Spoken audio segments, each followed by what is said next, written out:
Welcome to the Wealthy Speaker Podcast, the show that offers you tips and strategies to help speakers build the business of their dreams. Now here's your host, 30-year industry veteran and business coach, Jane Atkinson.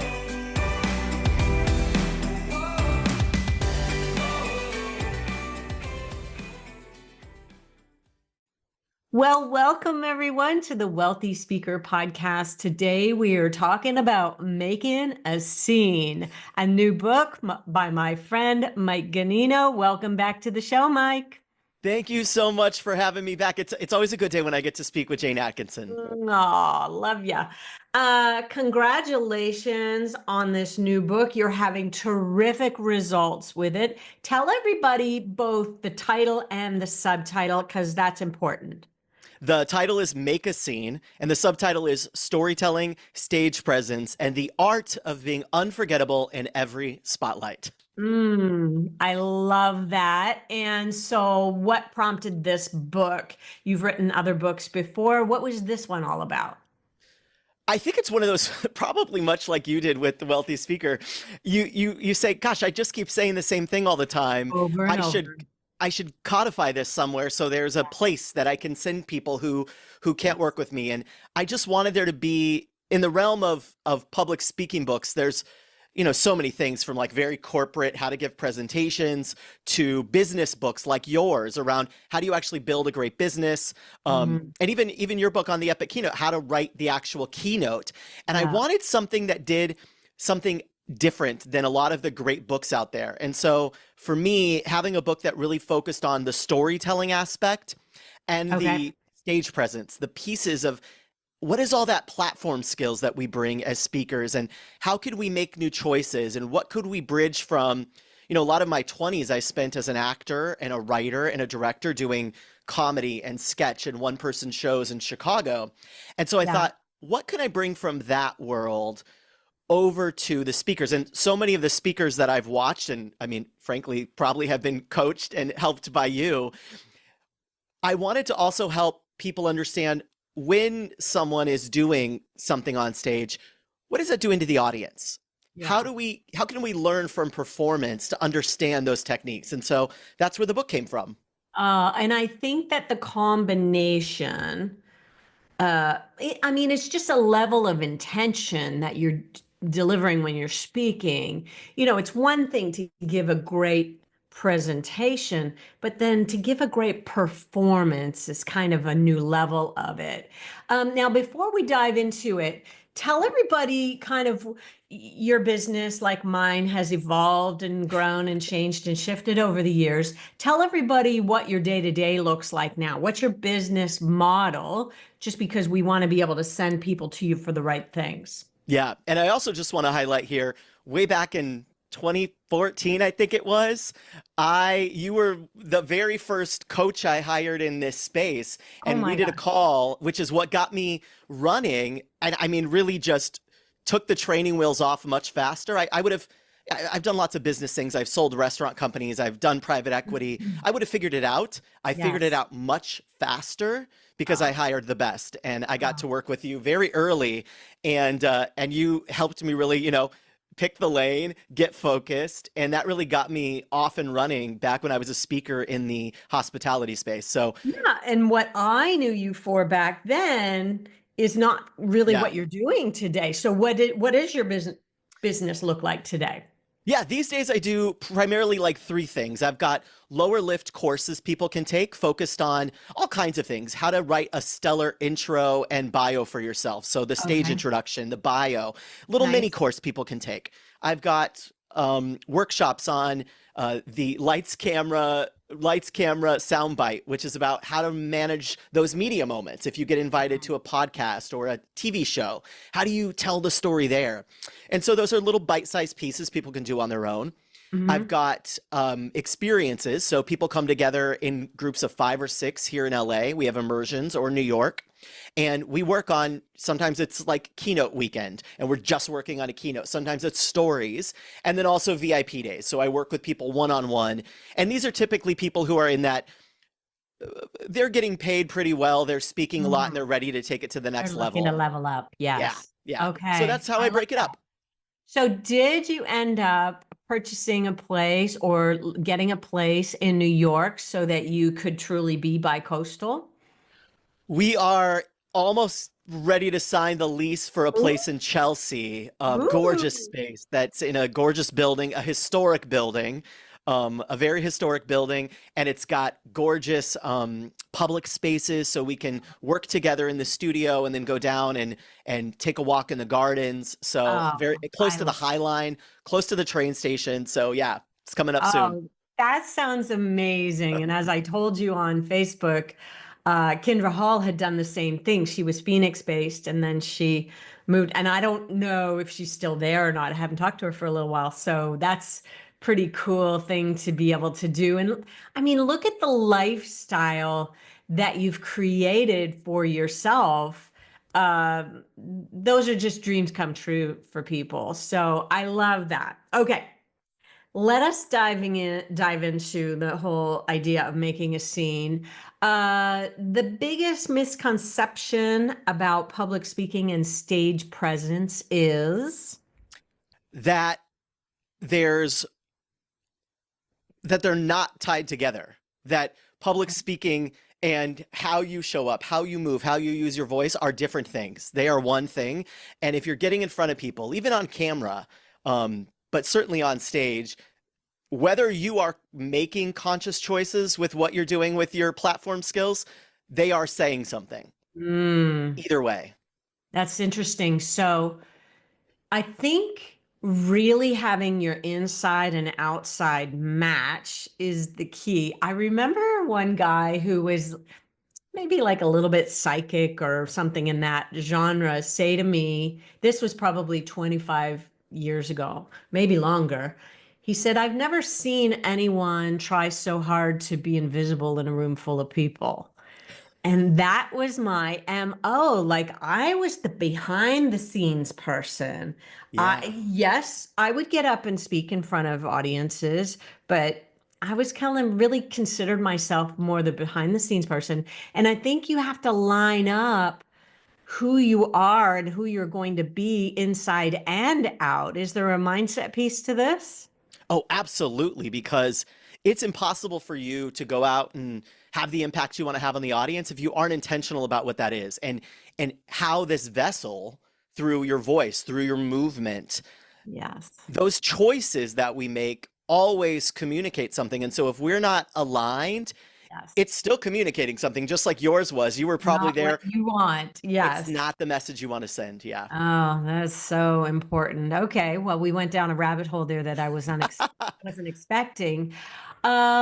You talk about things that you've witnessed while working with clients. What's the most transformative story you've witnessed while working with somebody one-on-one? I think the big ones, I had a client one time who was very well known and very like thought to be very big.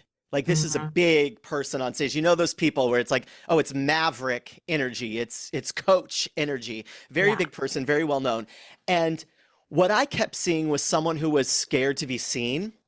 And so she would be telling stories and there was just a lot of pushing energy.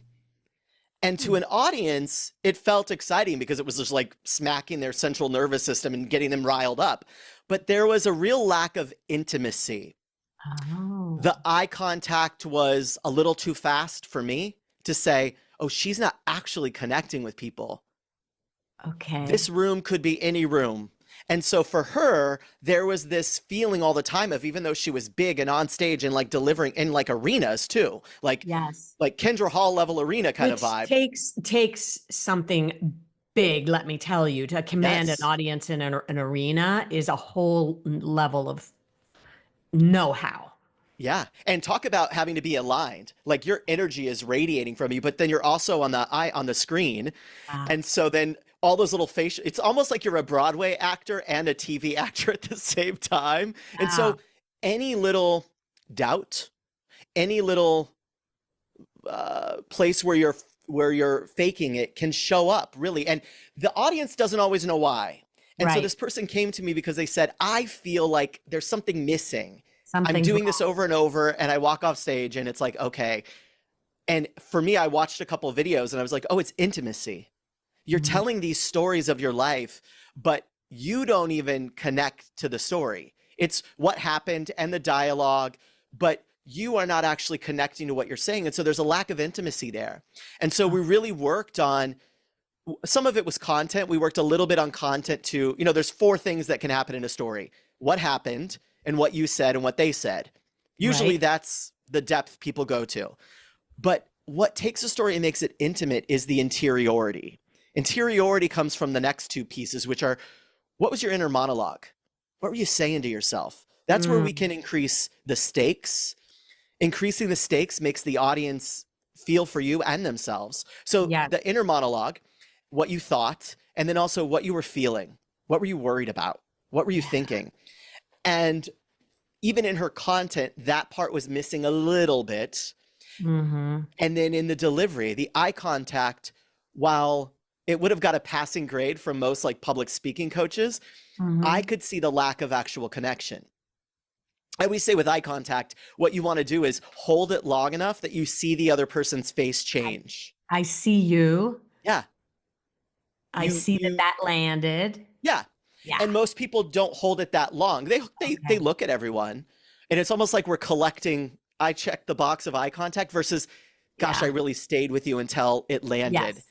And Yes. so we really worked on that. It was really hard for her because that gap, that fourth wall, had been a protective device in other areas of her life. Right. And so going there was a real exercise in that's real vulnerability, I think, like really Yeah. taking a risk of going there and doing it in front of 5,000 people or 6,000 people, because that was the audiences she had. But what happened for her was, one, she started to get access to other parts of the story she didn't realize. Like, oh, I can actually take this to the next level. There's more to Mm. this story here that I can help people deeper.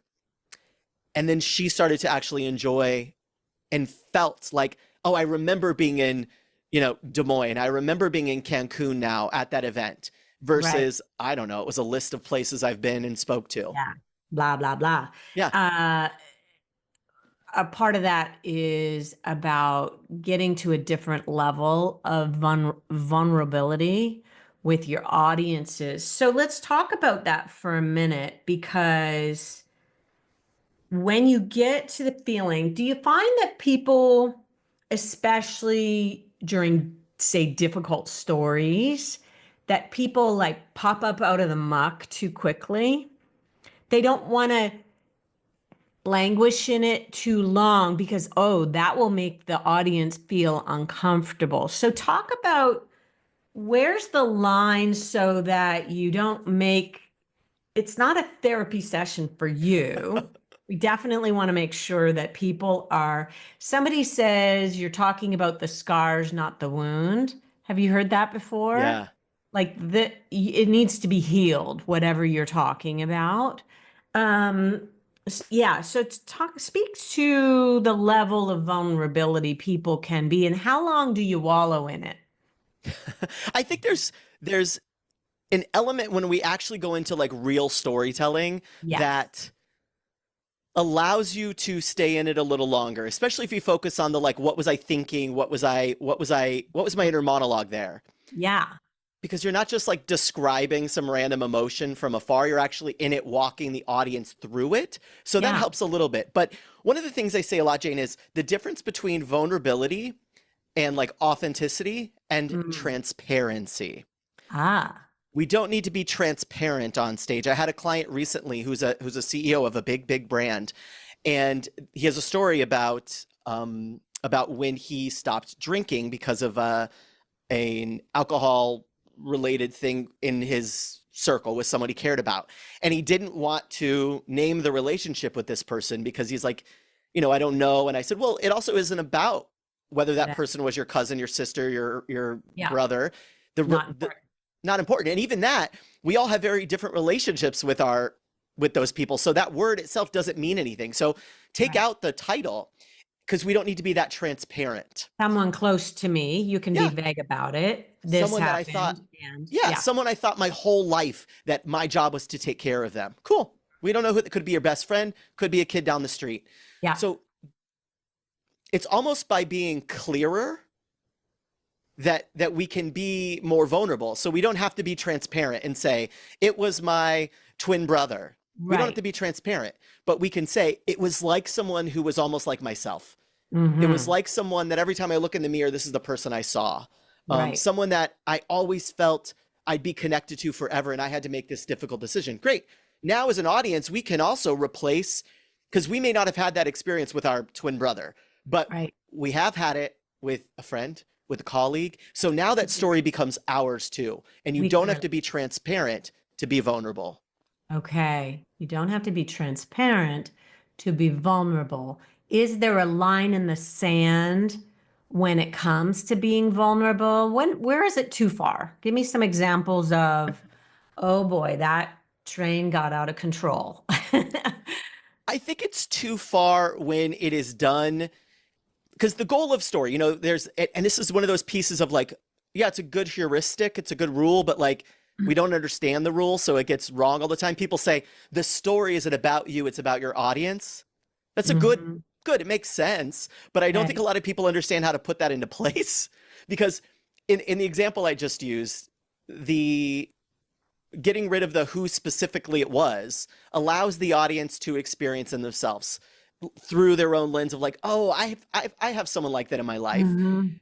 But if you're talking about your twin brother, they're just imagining your twin brother, not their own experience. Okay. So Okay. when someone says the story isn't about you, it's about them, well, of course it's about you. It's your story. Right. But the way we tell it can help people project it onto themselves. So when does it go too far is when we're putting the audience through something too painful in that moment for themselves, of they didn't sign up for that level of torture. So if you're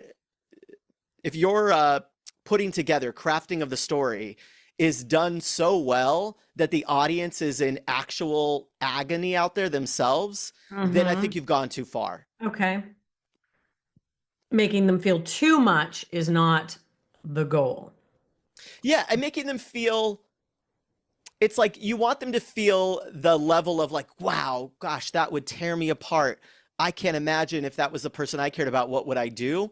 Mhm. Without having to stay in that place too. This is also the rule of contrast, right? How long do we hold you down there before we pull you back out? Yes, exactly. And I think there are moments when people can bring a highlight reel of perhaps the tragedies that have happened to them in their lives without necessarily spending 20 minutes and then this happened and then this happened and then this happened. It's like, okay, but you could, just mark on the things because your audience has probably experienced some things, and then I had a bout of cancer and I lost my father, and people can relate to those things.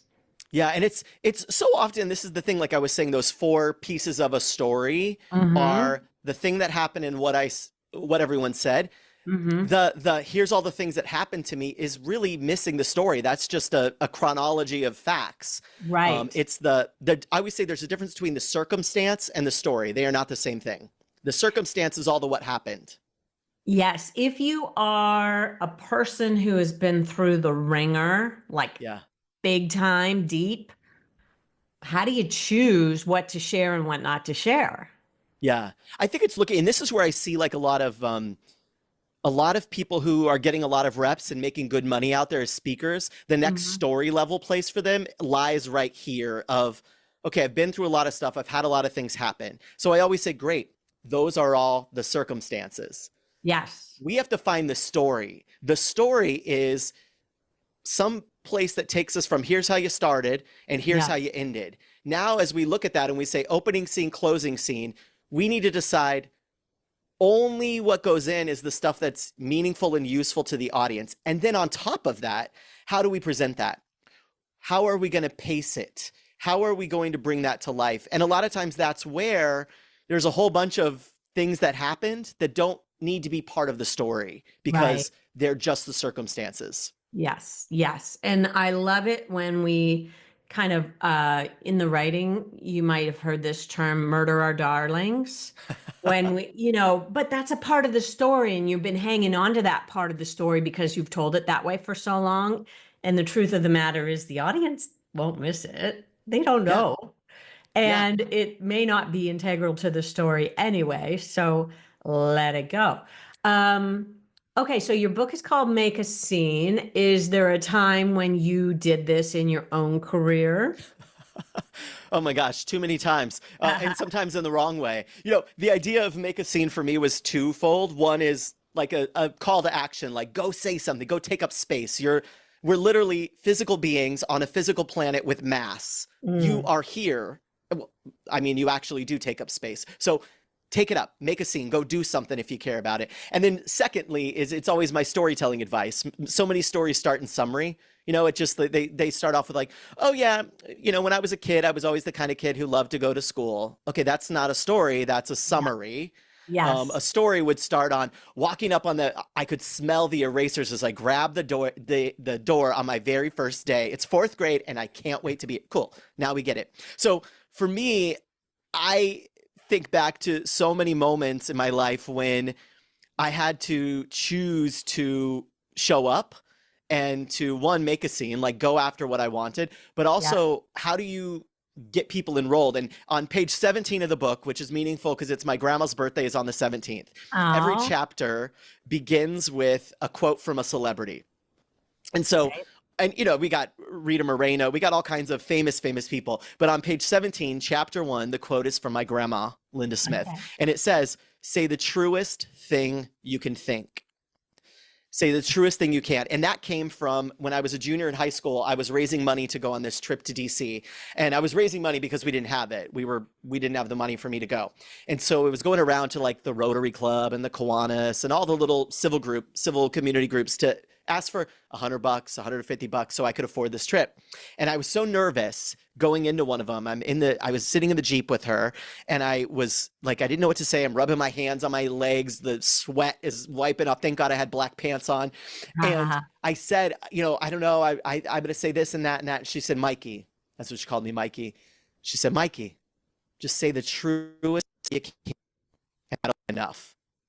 So I walked in there and I started off, of course I had all the facts and the figures and what we'd raised money for and this and that. But I walked there and I told a story about being a little kid in that desert town and how hope comes from other people lifting you up. That hope comes from other people saying, hey, go do something, you've got a chance. And that this would be an opportunity for them to show that and me to come back afterwards. And so I was able to raise the money. But that thing, say the truest thing you can, was one of the early lessons of me of like, make a scene, go say what matters to you.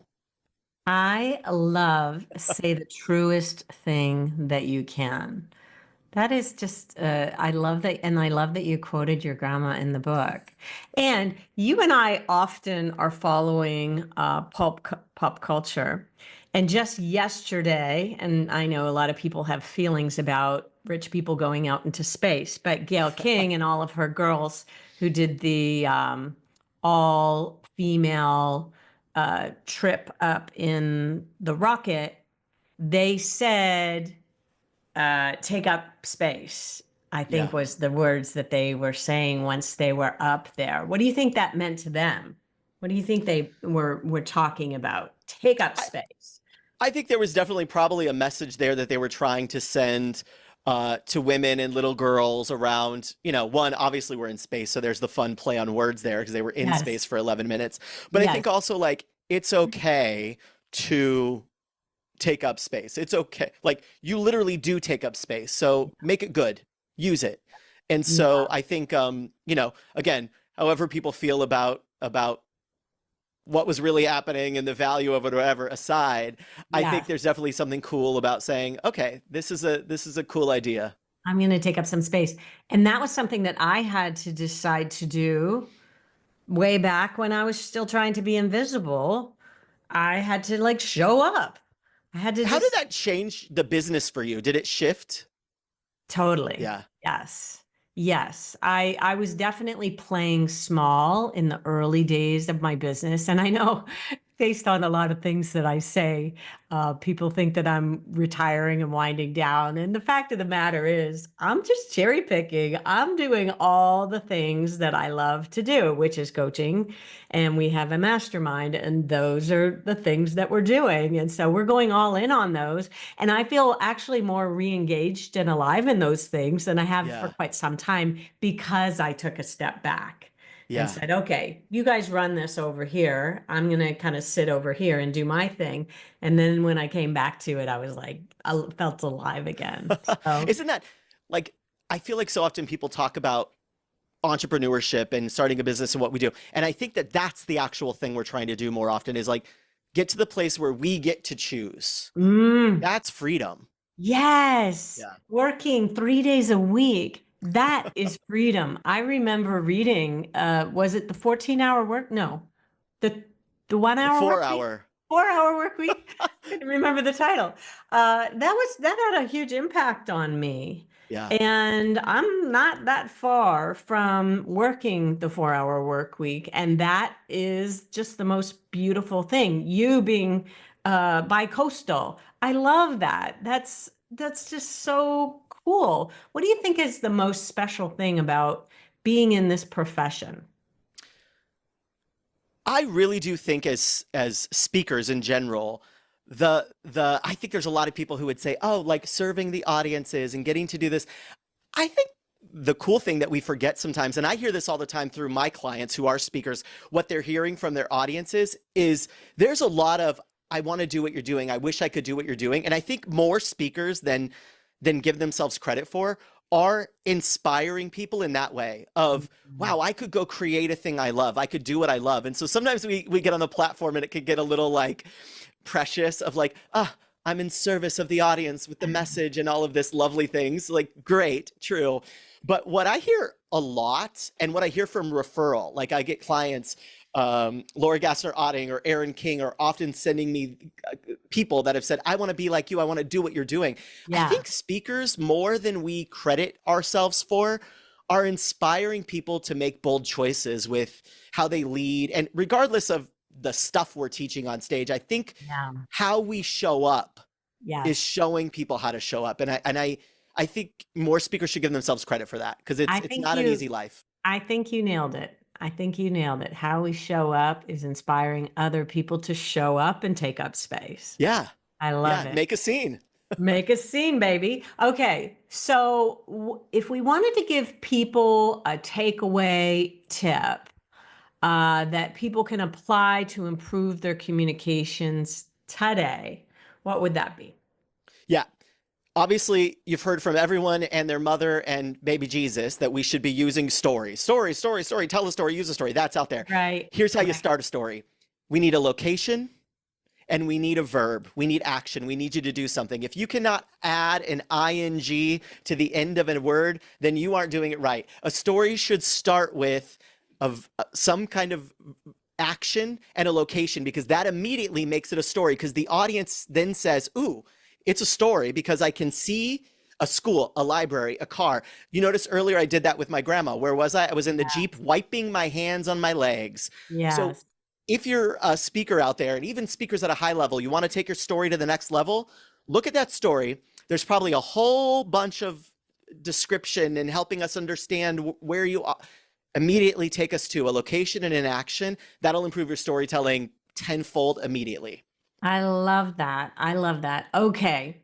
If people would like to learn about how to build their community, just search Mike in our podcast. Go to speakerlauncher.com, click on podcasts and search Mike, and you'll see Mike's last episode that he did with us today, earlier in the year.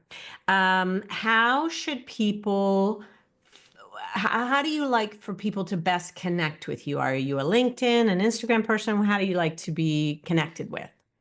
Gently and with love. No.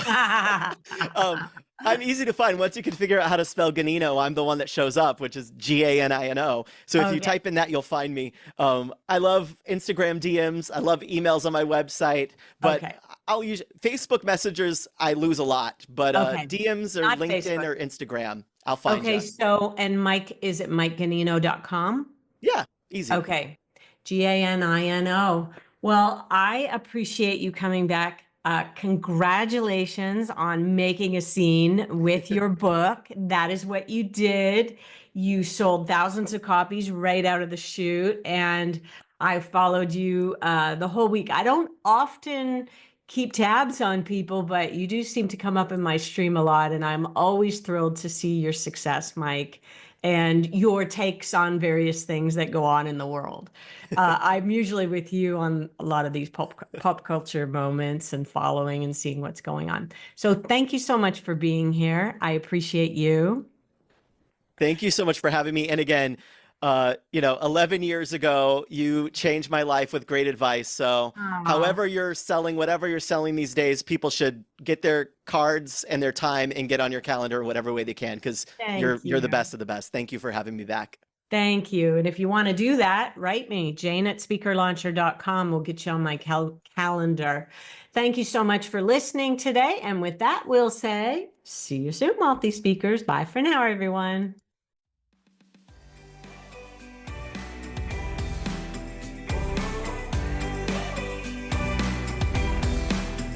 Thanks for listening to the Wealthy Speaker Podcast.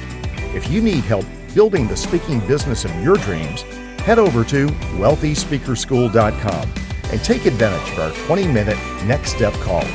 Thanks for listening to the Wealthy Speaker Podcast.